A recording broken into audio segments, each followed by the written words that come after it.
Okay, now we're going to add the next sort of wrinkle in these summary statements. We're going to add the group by clause. Take a look at this query I have right now. This is just a normal query, nothing fancy about it. If I run it, I'm going to get a list of departments here, biology, and then a list of the names of the professors in that department. So that, it's Gray, Long, Jordan, R1 biology, criminal justice says Peters, Richards, and so on, all the way down to the end. Ordinary, inner join, nothing fancy going on here.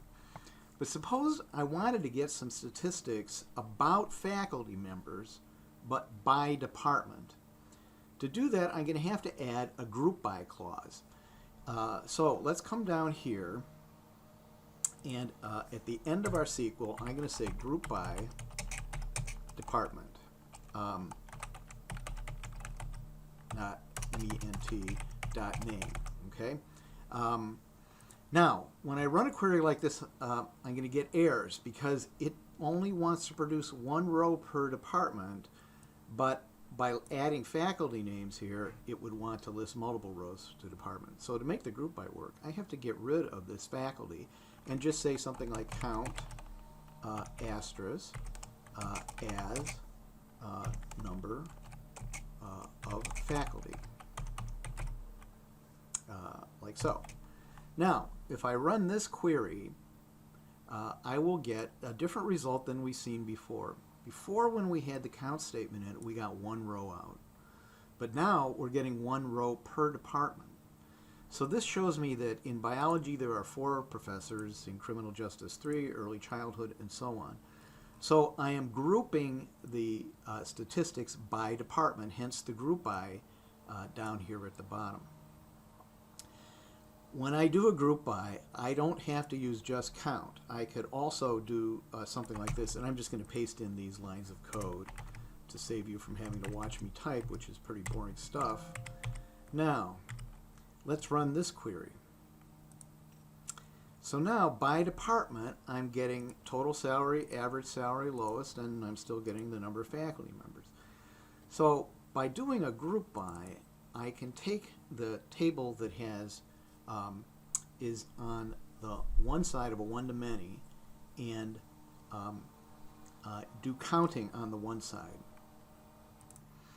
Just to bring the point home really solid with the ER diagram, between department and faculty member there's a one-to-many relationship. A department has many faculty members. A faculty member works in one department.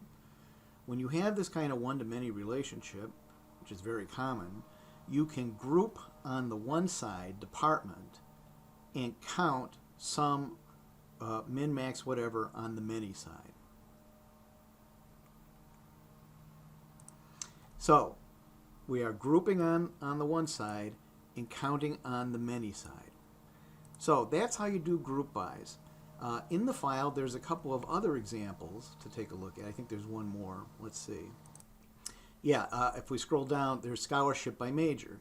Here we are listing the name of the major, and then we're counting the number of students in that major, the sum, average, min, max of scholarship. The join down here is we're starting with the student table and joining major. That reflects the fact that between student and major there's a one-to-many relationship.